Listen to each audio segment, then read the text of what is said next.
এখন আমরা দেখব হচ্ছে এম্পিরিক্যাল ইস্যুগুলো আমরা কিভাবে আলোচনা করতে পারি। এই এম্পিরিক্যাল ইস্যুর সময় যারা বাংলাদেশ বিষয়াবলীর সিজন 1 সংগ্রহ করেছেন, এই একই সাথে তাদের জন্য আলোচনা হবে যে তারা কিভাবে বইটা পড়বেন। সেই দিক নির্দেশনাটাও এটা ফলো করলেই পেয়ে যাবেন।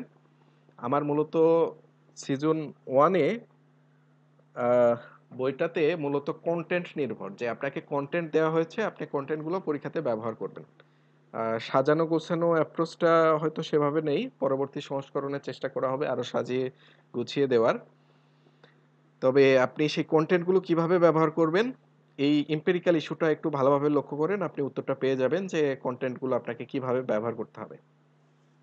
আচ্ছা, এম্পিরিক্যাল ইস্যুর জন্য আপনার সাধারণত দেখা যায় 15 মার্কস থাকে এবং সময় পাওয়া যায় 27 মিনিটের মতো। ধরে নিলাম 25 থেকে 27 মিনিট আপনি সময় পাবেন। এটার জন্য সাধারণত আমি লিখতাম গড়ে 5 পেজের মতো লিখতাম। তবে দেখা গেছে কিছু, কিছু প্রশ্নে 4 পেজও লিখেছি, 6 পেজও লিখেছি। তার মানে আপনি 27 মিনিটে মোটামুটি 4 থেকে 6 পেজের মতো লিখতে পারবেন, এরকম একটা আ ধারণা রাখতে পারেন। এখন প্রশ্নোত্তরে আপনি কি করবেন? ১ম এ একটা ভূমিকা দিবেন। যেকোনো প্রশ্ন, যে প্রশ্নগুলো সাধারণত 15 মিনিটের বেশি লিখতে হবে, সংক্ষেপে একটা ভূমিকা দিবেন। ভূমিকাতে কি থাকতে পারে? সর্বোচ্চ ৩ বাক্য। ৩ বাক্যের বেশি দিবেন না, এর কম হলেও সমস্যা নাই। যেহেতু যুদ্ধ বিষয়ক বিষয় নিয়ে আমরা আলোচনা করতেছি, ১ম এই আপনি যুদ্ধ শুরু করবেন যুদ্ধের ধ্বংসলীলা বিষয়ক একটা উক্তি দিয়ে। এরপর বিশ্বের উপরে এটা কি প্রভাব ফেলতেছে বা বিশ্বের প্রেক্ষাপটে, এরপর লিখবেন বাংলাদেশের প্রেক্ষাপটে। এই গেল ভূমিকা। ভূমিকার পরে আপনি প্রেক্ষাপট দিবেন, এই যুদ্ধের প্রেক্ষাপট, কোন প্রেক্ষাপটে হয়তো যুদ্ধের সূচনা হয়েছিল বা কিভাবে শুরু হলো। খুব বেশি পয়েন্ট দিবেন না, ৩ থেকে ৩-৪টি পয়েন্ট দেওয়া যথেষ্ট এবং সংক্ষেপে বুলেট পয়েন্টে লেখা যায়। এরপর হচ্ছে মানচিত্র দিবেন যদি সম্ভব হয়। মানচিত্র আমি ৩টা শিখেছিলাম। একটা হচ্ছে বাংলাদেশের, আরেকটা হচ্ছে সার্ক, সার্ক বা বিমস্টেক, আরেকটা হচ্ছে সাম্প্রতিক ঘটনাগুলো যেমন থাকতো। যেমন বর্তমান সময়ে রাশিয়া ইউক্রেন, তারপর হচ্ছে আপনার ইসরায়েল ফিলিস্তিন, এই ইস্যুগুলো রিলেটেড। এরপর হচ্ছে প্রশ্নে যা চাইবে সেটার উপর ভিত্তি করে আপনি শিরোনাম তৈরি করতে পারবেন। যেমন যদি হয়ে থাকে যুদ্ধের কারণ কি বা বিশ্বের উপর এর প্রভাব কি, কিংবা যুদ্ধ বন্ধে উদ্যোগ কি বা সুপারিশ কি বা কিভাবে এই যুদ্ধ সম্ভাব্য সমাধান করা যায়, এগুলোর ভিত্তি করে শিরোনাম দিবেন। এবং এটার পয়েন্ট সংখ্যা কতটি হবে নির্ভর করবে আপনি কতটুকু সময় পাচ্ছেন। তো সাধারণত দেখা গেছে যে আপনার 5-এর বেশি পয়েন্ট দেওয়া যায় আর কি। এরপর হচ্ছে উপসংহার লিখবেন। উপসংহারে এসে আপনার এই যে যুদ্ধের যে কারণ বা প্রভাব সেটাকে এক বাক্যে নিয়ে আসবেন। এরপর হচ্ছে আপনার এটার সমাধানের উপায় বলে দিবেন যে কিভাবে সমাধান করা যায়। এরপর শেষে গিয়ে আপনি আশাবাদী সমাপ্তি দিবেন বা একটা শান্তিমূলক উক্তি দিয়ে শেষ করবেন। এটা হচ্ছে এই প্রশ্নের শেষ অংশে থাকবে। এখন আমি এখানে একটা স্যাম্পল দিয়ে দিয়েছি। ধরেন আপনি মধ্যপ্রাচ্য সংকট বা রাশিয়া ইউক্রেন বা ফিলিস্তিন ইসরায়েল বা অন্যান্য যে কোনো যুদ্ধ বিষয়ক একটা প্রশ্নের উত্তর লিখতেছেন। শুরুই করতে পারেন আপনি এই যে war is the disease that divides people and destroys humanity. দেখেন, এটা লেখা হয়েছে যে এটি কেবল জর্জ বার্নার্ড শো এর একটি দার্শনিক ভাবনা নয়, বরং আধুনিক বিশ্বের একটি বাস্তব চিত্র। দেখেন, জর্জ বার্নার্ড শো কিন্তু এই কথাটা সরাসরি বলে নাই, এই উক্তিটি কিন্তু তার সরাসরি না। কিন্তু জর্জ বার্নার্ড শ যুদ্ধ বিষয়ক বা ধ্বংস বিষয়ক তার যে বই আছে বা লেখা আছে, সেই লেখাগুলোর কিন্তু মূল ভাব এইটা। তাহলে এই কথাটাকে আমি ব্যবহার করলাম কিভাবে, যে এটি জর্জ বার্নার্ড শ এর একটি দার্শনিক ভাবনা, তখন কিন্তু এটা আর ভুল হইল না। আমি কিন্তু তার সরাসরি উক্তি বলি নাই, কোট করি নাই, বলেছি এটা তার একটা ভাবনা। তার লেখার মধ্যে এই ধরনের কথা ফুটে উঠেছে। তুমি একটু দেখো তো। আচ্ছা, তারপর হচ্ছে তারপর আপনি লিখতে পারেন যে এই যে প্রতিটি যুদ্ধ মানুষের মধ্যে কেবল বিভেদ ও ধ্বংসই ডেকে আনে। যখন দেয়ার পর ডট ডট, এই ডট ডটে আপনার যেই সংকট নিয়ে লিখতেছেন সেই সংকটটা লিখবেন যে এই যুদ্ধটা শুরু হলো তখন সেটি দুটি রাষ্ট্রের মধ্যে সীমাবদ্ধ থাকা রেখেনি, বরং বাটারফ্লাই ইফেক্ট, এই যে দেখেন একটা ট্রামের মধ্যে চলে আসছে, বাটারফ্লাই ফ্লাই ইফেক্টের মতো বিশ্বজুড়ে অর্থনৈতিক মন্দা এবং মানবিক সংকট তৈরি করেছে। বাটারফ্লাই ইফেক্টটা কি, যে ছোট একটা ঘটনা থেকে অনেক বড় ঘটনার সৃষ্টি হওয়া। তাহলে এই ধরনের সংঘাতই প্রমাণ করে যে যুদ্ধ কোনো সমস্যার সমাধান নয়, বরং মানব সমাজে গভীর ক্ষত যা প্রজন্মের পর প্রজন্ম ধরে ভোগান্তি নিয়ে আসে। আচ্ছা, এরপর হচ্ছে আপনার প্রেক্ষাপট ধরেন আমি মধ্যপ্রাচ্য সংকট বা ফিলিস্তিন ইসরায়েল নিয়ে লিখতেছি, এটার প্রেক্ষাপট আমি গুরুত্বপূর্ণ ৩টা পয়েন্ট নিয়ে আসছি। এর মধ্যে একটা হচ্ছে কি জিওনিজম। জিওনিজমটা কি? যে ইহুদিদের একটা জাতীয়বাদ আন্দোলন যেটা শুরু হয়েছিল ১৮৯৬ সালে, যে ইহুদিদেরকে নির্যাতন থেকে রক্ষা করতে হবে এবং ফিলিস্তিনে একটা ইহুদি রাষ্ট্র প্রতিষ্ঠা করতে হবে। আপনি সংক্ষেপে এতটুকু লিখলেন। এই যে জিওনিজম ধারণা থেকে আসলে এই সংকটটা শুরু হয়। তারপর হচ্ছে বেলফোর ঘোষণা। ১৯১৭ সালে বেলফোর ঘোষণা ইসরায়েল রাষ্ট্র প্রতিষ্ঠার পথ সুগম করে। তারপরে আসতে পারে আরব ইসরায়েল প্রথম যুদ্ধ ১৯৪৮ সালে, যখন উপনিবেশ শাসনের সমাপ্তি ঘটল। যুক্তরাষ্ট্র ইসরায়েলকে কি করলো? স্বীকৃতি দিল। এরপর থেকেই আসলে আহ, আরব ইসরায়েলের সংকটটা বড় হতে শুরু করলো। এই প্রেক্ষাপট গেল খুবই সংক্ষেপে, মোটামুটি ৩ পয়েন্টের মধ্যে। প্রেক্ষাপটের পর সম্ভব হলে মানচিত্র দেন। আমি এখানে ৪টা মানচিত্র দেখাইছি। পরীক্ষাতে আসলে ৪টা দেওয়া সম্ভব না, আপনি যে কোনো 2টা দিবেন। প্রথমটা দিতে পারেন আর শেষটা দিতে পারেন, এবং চাইলে আরেকটা দিতে পারেন, এই যে ৩ নাম্বারটা দিতে পারেন। এখানে কি দেখা যাচ্ছে দেখেন, যে ঐতিহাসিকভাবে এক সময় বর্তমানে যে ফিলিস্তিন এবং ইসরায়েলের যে ভূখণ্ড পুরোটাই ছিল ফিলিস্তিনিদের অংশে, প্রায় 100%, মানে পুরোটাই ফিলিস্তিনিদের অংশ ছিল। ১৯৪৬-এ কি হলো? এই যে দেখেন এখানে দেখা যাচ্ছে অনেকটা এন শেপের মতো, এন শেপের কিছু অংশে আপনার চলে আসলো হচ্ছে ইসরায়েল, ইসরায়েলের অংশ আসলো এখানে এন শেপের মতো।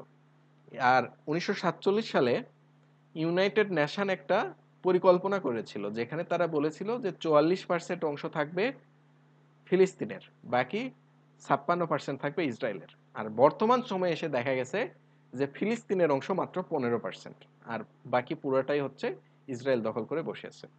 এখন এই চিত্র দেওয়ার পরে আপনি কিন্তু লেখককে একটা আবেগপূর্ণ একটা কোট দিয়ে দিতে পারেন। কিরকম দেখেন, যখন ফিলিস্তিন বন্দরে যখন ইহুদি লোকরা মানে জাহাজে করে আসা শুরু করলো, তখন তাদের জাহাজে একটা ব্যানার টাঙানো ছিল। ব্যানারে লেখা ছিল, জার্মানরা আমাদের ঘর আর পরিবার ধ্বংস করেছে, তোমরা আমাদের আশাকে ধ্বংস করো না। এটা কাদের উদ্দেশ্যে বললো? ফিলিস্তিনিদের উদ্দেশ্যে বললো। কারা বললো? ইহুদিরা বললো। সেই যে অতিথিদেরকে ইহুদিরা ফিলিস্তিনরা আশ্রয় দিল, সেই অতিথি নারায়ণই পরবর্তী সময়ে আশ্রয়দাতা ফিলিস্তিনের ঘর পরিবার এবং আশাই শুধু নয়, প্রত্যেক ইঞ্চি মাটিও কেড়ে নিতে শুরু করে। বর্তমানে তারা পরিণত হয়েছে ফিলিস্তিনিদের জন্য বিষবৃক্ষে। আচ্ছা, এই মানচিত্রের অংশটা দেওয়ার পরে আপনি এরকম আবেগপূর্ণ লেখা লিখতে পারেন। আর যখন ধরেন আপনি ইউক্রেন রাশিয়া ইস্যুতে লিখতেছেন, তখন আপনি জাস্ট কি করবেন, ইউক্রেনের ম্যাপটা দিবেন আর পাশে রাশিয়ার অংশটা সংক্ষেপে দেখাবেন বক্স আকারে। আর এখানে দেখেন লোহানেক্স, দোনেৎস্ক, জাপোরিজিয়া, খেরসন, এই 4টা অংশ, আর এই যে ক্রিমিয়া, এই অংশটা বর্তমানে রাশিয়া দখল করে নিচ্ছে। তো পরীক্ষাতে যদি আপনার এই অংশটা মনে থাকে, আপনি এই অংশের নামগুলা লিখবেন। যদি নামগুলো একেবারেই পরীক্ষাতে মনে করতে না পারেন, এই অংশগুলো দিয়ে শুধু বলবেন যে রাশিয়া কর্তৃক দখলকৃত অংশ। মানে মূল বিষয়টা হচ্ছে আপনাকে লিখতে হবে, আপনি যেভাবে মনে রাখতে পারবেন সেভাবে লিখেন, সেভাবে মানচিত্র আঁকান, কোনো সমস্যা নেই। আচ্ছা, এরপর আমরা আসি, দেখি যুদ্ধের কারণ কিভাবে ব্যাখ্যা করা যায়। আচ্ছা, এখানে আমি মোটামুটি 10টা কারণ দিয়েছি, যদিও সিরিয়াল নাম্বারটা এখানে ব্রেক হয়ে গেছে। ১ থেকে ৫, আবার ৫টা হয়ে গেছে। আচ্ছা, সমস্যা নেই। আমরা দেখি, শুরুতেই আসি থুসিডাইডিসের ফাঁদ। এটা কি বলে? যে উদীয়মান শক্তির উত্থান বিদ্যমান শক্তিকে আতঙ্কিত করে, বা কোনো একটা শক্তি যদি উঠতে শুরু করে, তা বিদ্যমান শক্তির সাথে যুদ্ধ লিপ্ত হইতে পারে। যেমন বর্তমানে যুক্তরাষ্ট্র চীন প্রতিদ্বন্দ্বিতা হচ্ছে। এখন এটাকে আপনি রাশিয়া ইউক্রেনের সাথে কিভাবে ব্যাখ্যা করতে পারেন? দেখেন, ইউক্রেন যদি ন্যাটোতে যোগ দেয়, তাহলে ইউক্রেনের শক্তি বেড়ে যাবে। তার মানে রাশিয়া ভয় পাচ্ছে ইউক্রেনের শক্তি বেড়ে যাওয়া। অথবা যদি বিপরীতভাবে বলা হয় যে রাশিয়া আরো বেশি শক্তিশালী হোক, এটা পশ্চিমারা চায় না বা যুক্তরাষ্ট্র চায় না, যার কারণে তারা ইউক্রেনকে সহায়তা করছে, তাহলে এটার জন্য কিন্তু এই টার্মটা আপনি ব্যবহার করতে পারছেন। আবার ফিলিস্তিন ইসরায়েলের ইস্যুতেও কিন্তু সেম ভাবে ব্যবহার করা যায় একই টার্ম। কিভাবে? ধরেন আপনার আহ, পশ্চিমারা কিন্তু চাচ্ছে না যে আরবদের শক্তি বৃদ্ধি পাক, যার কারণে তারা ইসরায়েলকে যে সেখানে সাপোর্ট করতেছে। আচ্ছা, তারপরে আসি ধরেন নিরাপত্তা দ্বিধা বা সিকিউরিটি ডিলেমা। এটা কি? একটি দেশে যখন অস্ত্র বৃদ্ধি করে, তখন অন্য দেশ তা হুমকি হিসেবে থাকে। এটা কি কিভাবে হইতে পারে? এই যে ভারত পাকিস্তান অস্ত্র প্রতিযোগিতা হইতে পারে, অথবা ধরেন আপনি ইউক্রেন রাশিয়াতেও লিখতে পারেন যে রাশিয়ার মানে ইউক্রেনের যদি অস্ত্র বৃদ্ধি পায়, আমেরিকা যদি তাদেরকে অস্ত্র দিতে থাকে, সেটা রাশিয়ার জন্য উদ্বেগজনক। যার কারণে কিন্তু রিসেন্ট সময়ে এই যে পুতিন এবং ট্রাম্পের সাথে বৈঠক হয়েছে, যাতে ওই যে খুব সম্ভবত টমাহক অস্ত্রের নামটা, টমাহক অস্ত্রটা ইউক্রেনকে না দেওয়া হয়। তো এই যে এগুলো কি করে, নিরাপত্তা দ্বিধা তৈরি করে, এবং এই ট্রাম্পগুলো কিন্তু আপনি সব যুদ্ধের সাথে রিলেট করতে পারতেছেন। এরপর কি ডমিনি তত্ত্ব? ডমিনি তত্ত্ব কি? যে এক অঞ্চলে ছড়িয়ে পড়া কোনো সংকট দ্রুত অন্য অঞ্চলে ছড়িয়ে পড়তে পারে। যেমন আরব বসন্ত শুরু হয়েছিল। তারপর হচ্ছে আপনার মধ্যপ্রাচ্যের সংকটও এখানে আসতে পারে। তারপর যদি এমন হয় যে ধরেন ইউক্রেন ন্যাটোর মধ্যে চলে গেল, সেটা রাশিয়ার জন্য কি হইতে পারে? রাশিয়া ভাবতে পারে তার প্রতিবেশী অন্যান্য যারা দেশ আছে তারাও ন্যাটোর মধ্যে চলে যাবে। তাহলে এটা কার মধ্যে পড়ে? ডমিনীয় তত্ত্বের মধ্যে পড়ে। এরপর আসেন ক্ষমতার ভারসাম্য। ক্ষমতার ভারসাম্য যখন ভেঙে যাবে, তখন কিন্তু সংঘাত শুরু হইতে পারে। যেমন প্রথম বিশ্বযুদ্ধ শুরু হয়েছিল। আহ, আমি এখন একটু সংক্ষেপে বলি, যেহেতু সময় মনে হয় প্রায় 50 মিনিট চলে গেছে, এখন একটু সংক্ষেপে বলতেছি সবগুলোই। এরপর হচ্ছে সম্পদের অভিশাপ, যেমন আফ্রিকার খনিজ সম্পদ, কিংবা ইউক্রেনের সম্পদ, কিংবা আরব বিশ্বের যে তেল সম্পদ, এর প্রতি সবারই নজর আছে। তারপর এখানে আপনি চাইলে এই যে চর্যাপদের একটা ইয়ে নিয়ে আসতে পারেন, যে আপনা মাংসে হরিণা বৈরী, ট্রামটা নিয়ে আসতে পারেন। এরপর বাটারফ্লাই ইফেক্ট, যেটা পূর্বে আলোচনা করা হয়েছে, যে ছোট ঘটনা থেকে বড় ঘটনা শুরু হয়। যেমন প্রথম বিশ্বযুদ্ধ শুরু হয়েছিল শুধুমাত্র একজন ব্যক্তিকে কেন্দ্র করে। তারপর আপনার হচ্ছে ধরেন রাশিয়া ইউক্রেন যুদ্ধ শুরু হলো কিভাবে? আপনার এই যে ইউক্রেন যখন ঘোষণা দিল যে তারা ন্যাটোতে মানে যোগ দিতে চায়, এখনো যোগ দেয় নাই, যা যোগ দিতে চাইছে, এইটা থেকেই একটা প্রজাপতির ইফেক্ট হিসেবে আপনার বলতে পারেন যে যুদ্ধটার সংকটটা তৈরি হয়ে গেল। আচ্ছা, তারপর আপনি হচ্ছে ফিলিস্তিন নিষিদ্ধ কিভাবে বলতে পারেন? এই যে একটা চিঠি লেখা হয়েছিল বেলফোর ঘোষণার পূর্বে, রথচাইল্ড যে চিঠিটা লিখেছিলেন, তো সেই চিঠিটাকে আপনি বাটারফ্লাই ইফেক্ট হিসেবে লিখতে পারেন। তারপর হচ্ছে আপনার ভাবদর্শগতির সংঘাত, আরব বিশ্বের যে পরস্পরের মধ্যে যে দ্বন্দ্ব, এই দ্বন্দ্বের একটা জিনিস খেয়াল লক্ষ্য করবেন, যে হয় গণতন্ত্র বনাম স্বৈরতন্ত্র, অথবা শিয়া সুন্নি বিরোধ। এখানে যে মুসলিম দেশগুলোর মধ্যে যে সংকট চলতেছে, বেশিরভাগের মধ্যে সংকটটা হচ্ছে শিয়া এবং সুন্নি যে জনগোষ্ঠী, তাদের মধ্যে বিরোধ আর কি। তারপর জাতীয়তাবাদ আসতে পারে। এখানে ক্ল্যাশ অফ সিভিলাইজেশনটা আসতে পারে, যে সভ্যতার সংঘাত হচ্ছে, যে মধ্যপ্রাচ্যে মুসলমানদেরকে দাবায় রাখার চেষ্টা করতেছে পশ্চিমারা। এটা কি সভ্যতার সংঘাতের যে থিওরিটা আসছে, সেখান থেকেই তারা সেটা চেষ্টা করতেছে। তারপর হচ্ছে অস্ত্র ব্যবসা। যুদ্ধ টিকে থাকলে সেটা অস্ত্র ব্যবসায়ীদের জন্য অবশ্যই লাভজনক। আর বর্তমান বিশ্বে অস্ত্র ব্যবসায়ী কারা, সেটা আশা করি আপনাদেরকে আর বলার প্রয়োজন নাই। আচ্ছা, দেখেন এখন এই যে যুদ্ধের কারণ, সেই কারণগুলোকে এখানে রাশিয়া ইউক্রেনের মধ্যে নিয়ে আসা হয়েছে, যে রাশিয়া ইউক্রেনের জন্য আচ্ছা, আগের যে কারণগুলো ছিল, এটা কিন্তু কারণগুলো এমন ভাবে দেওয়া যে যে কোনো যুদ্ধের জন্য ব্যবহার করা যায়। এখন আপনি চেষ্টা করবেন যে কোনো যুদ্ধের জন্য যখন ব্যবহার করবেন, কমপক্ষে 30 থেকে 40% স্পেসিফিক কারণ থাকে, যাতে যে যে কারণে ওই দুইটি সংঘাতটা শুরু হয়েছে। যেমন ধরেন রাশিয়া ইউক্রেন, ন্যাটো এক্সপেনশন, যে ন্যাটোটা যে এক্সপেনশন করতেছে, এখান থেকে কিন্তু এই যুদ্ধটার একটা শুরু বলা যায়। ডমিনো এফেক্ট, এটা তো আগে আলোচনা করলাম, সিকিউরিটি ডিলেমা আলোচনা করেছি। তারপর হচ্ছে ওয়ার্ম ওয়াটার আউটলেট পলিসি, এইটা কিন্তু এটার একটা স্পেসিফিক কারণ। ওয়ার্ম ওয়াটার মানে হচ্ছে উষ্ণ জলবন্দর আর কি, ওয়ার্ম ওয়াটার আউটলেট, উষ্ণ জলবন্দর।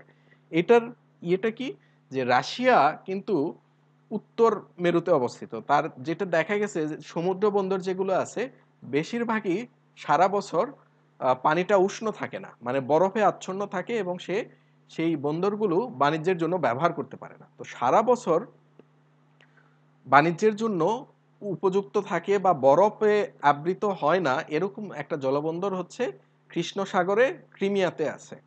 তাহলে এই যে কৃষ্ণ সাগরের ক্রিমিয়াতে এই জলবন্দরটা কারণেই কিন্তু 2014 সালে রাশিয়া ক্রিমিয়া দখল করে নিয়েছিল, যাতে তার বাণিজ্য এবং সামরিক কার্যক্রমগুলো নির্বিঘ্নে সচল রাখতে পারে। তাহলে এই যে ওয়ার্ম ওয়াটার আউটলেট পলিসি, আপনি দেখেন হেডলাইনটা যদি এভাবে শুরু করেন, অন্য যে কোনো উত্তরের চাইতে এটা ভালো দেখাবে।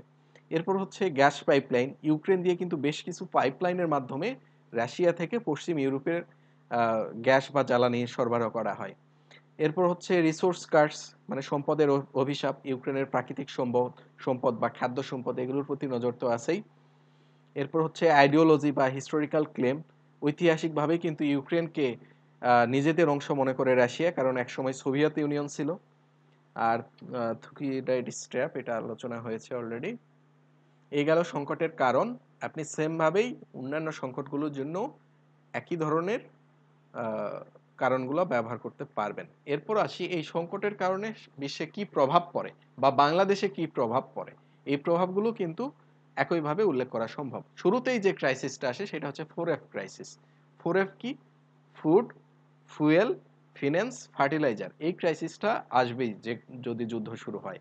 ফুয়েলের ক্রাইসিস আসা মানে অন্য সকল ধরনের ক্রাইসিস আসা। আপনার যদি জ্বালানি তেল সরবরাহ না হয়, জ্বালানি তেলের দাম যদি বৃদ্ধি পায়, সেই জ্বালানি তেলের দাম বৃদ্ধি পাওয়া থেকে আপনার খাদ্যের দাম বৃদ্ধি পাবে। আপনার কারণ কি? কারণ যে কোনো উৎপাদনমূলক বা ফ্যাক্টরিতেই কিন্তু আমার জ্বালানির প্রয়োজন। এখন জ্বালানির দাম বৃদ্ধি পাওয়া মানে সবকিছুর দামই বৃদ্ধি পায়। আপনার সারের দাম বৃদ্ধি পাবে, আপনার অর্থনীতিতে প্রভাব পড়বে, খাদ্যের দাম বৃদ্ধি পাবে, সবকিছুর দামই বৃদ্ধি পাবে। তো এই অংশটাকে আপনি চাইলে সুন্দর একটা ডায়াগ্রাম আকারে উপস্থাপন করতে পারেন। আচ্ছা, এরপর হচ্ছে হ্যাঁ, আমরা প্রভাবগুলো দেখতেছিলাম। এছাড়াও কি প্রভাব সৃষ্টি হয় দেখেন, মানবিক বিপর্যয়। এখানে আপনি মৃতের সংখ্যা উল্লেখ করতে পারেন। যেমন ফিলিস্তিন ইস্যুতে বর্তমানে মৃতের সংখ্যা মনে হয় প্রায় ৬৭,০০০-এর মতো। শরণার্থীর সমস্যা উল্লেখ করতে পারেন আপনি, খাদ্য চিকিৎসার সংকট উল্লেখ করতে পারেন। অর্থনৈতিক বিপর্যয়, আঞ্চলিক অস্থিতিশীলতা সৃষ্টি হবে।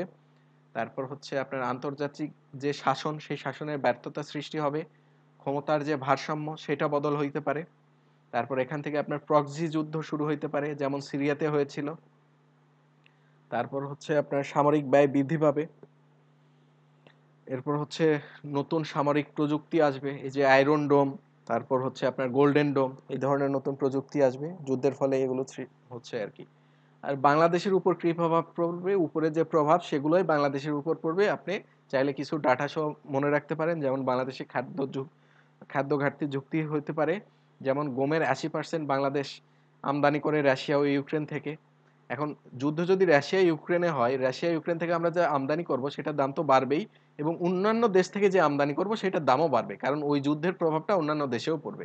আমরা যদি দেখা গেছে ইন্দোনেশিয়া বা আর্জেন্টিনা থেকেও আমরা আমদানি করি ভোজ্য তেল, সেটার দামও বাড়বে, কারণ ওই যুদ্ধের ইফেক্টটা অন্যান্য দেশেও তো আছে। তারপর জ্বালানি তেলের দাম তো বাড়বেই, সারের দাম বাড়বে, পশু খাদ্যের দাম বাড়বে। তো যে কোনো যুদ্ধের প্রভাবটাই আসলে এই বিষয়গুলোই এর মধ্যে চলে আসে। আচ্ছা, তারপর দেখেন এখানে আপনার একটা আবেগপূর্ণ লেখা হইতে পারে যে, আজ গাজাবাসী যে রক্ত ঝরাচ্ছে, গাজার শিশুদের যে আত্মত্যাগ ঘটেছে, তা কি বিফলে যাবে? কবিগুরু রবীন্দ্রনাথ ঠাকুর বলেছেন, নিঃশেষে প্রাণ যে করিবে দান, ক্ষয় নাই তার ক্ষয় নাই। বর্তমান পরিস্থিতির আলোকে কবিগুরুর কথা কি আবারও সত্য প্রমাণিত হবে না?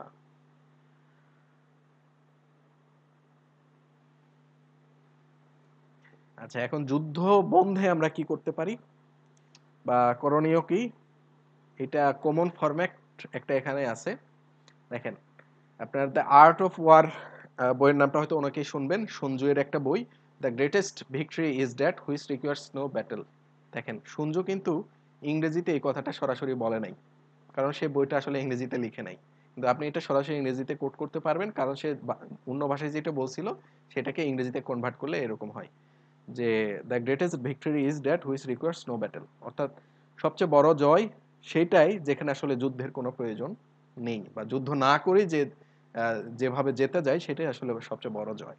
তাহলে এটা দিয়ে আপনি করণীয়টা শুরু করতে পারেন। পাশাপাশি আপনি যে টার্মগুলো নিয়ে আসতে পারেন,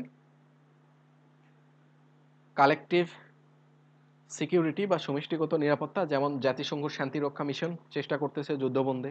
কূটনৈতিক আলোচনা, এগুলো তো অবশ্যই আসতে পারে। অস্ত্র চুক্তি, এনপিটি, স্টার্ট, এগুলো আসতে পারে। এরপর হচ্ছে মানবিক হস্তক্ষেপ আসতে পারে, R2P, রেসপন্সিবিলিটি টু প্রোটেক্ট, এই বিষয়টা আসতে পারে এর মধ্যে। এরপর হচ্ছে আপনি অর্থনৈতিকভাবে তাদেরকে চাপ দিতে পারেন, প্রণোদনা দিতে পারেন, যুদ্ধবাজ রাষ্ট্রকে চাপ দিতে পারেন শান্তিতে নিয়ে আসার জন্য। যেমন বর্তমানে ইসরায়েলের উপর বিভিন্নভাবে চাপ সৃষ্টি করার চেষ্টা করা হচ্ছে, যদিও পশ্চিমাদের সমর্থন পাচ্ছে তারা। এরপর হচ্ছে যে পরস্পর বিশ্বাস গড়ে তুলতে হবে সাংস্কৃতিক, শিক্ষাগত বা ক্রীড়া বিনিময়ের মাধ্যমে। তারপর হচ্ছে আপনার প্রতিরোধটা হচ্ছে যে কোনো একটা সংকট সৃষ্টি হওয়ার পূর্বেই তা বন্ধ করে দেওয়া। যেমন ইরানের সাথে পারমাণবিক চুক্তি হয়েছিল 2015 সালে, জেসিপিওএ চুক্তি। এরপর হচ্ছে আপনি সর্বশেষ যেটা করতে পারেন, আপনি বিচারের কাঠগড়ায় নিয়ে আসতে পারেন তাদেরকে। এখন এইটার পাশাপাশি স্পেসিফিক যে ঘটনাটা থাকে সেই ঘটনার কারণে এক্সট্রা কি ব্যবহার করা যায় সেগুলো অ্যাড করবেন। যেমন হচ্ছে আপনার ফিলিস্তিন ইস্যুতে 2 স্টেট সলিউশন আছে। তারপর হচ্ছে বর্তমানে এই যে মানবিক করিডোর আলোচনা হচ্ছে, যুদ্ধবিরতি, মার্চ টু গাজা, তারপর হচ্ছে ফ্লটিলা, এই বিষয়গুলো নিয়ে আসবেন আরকি।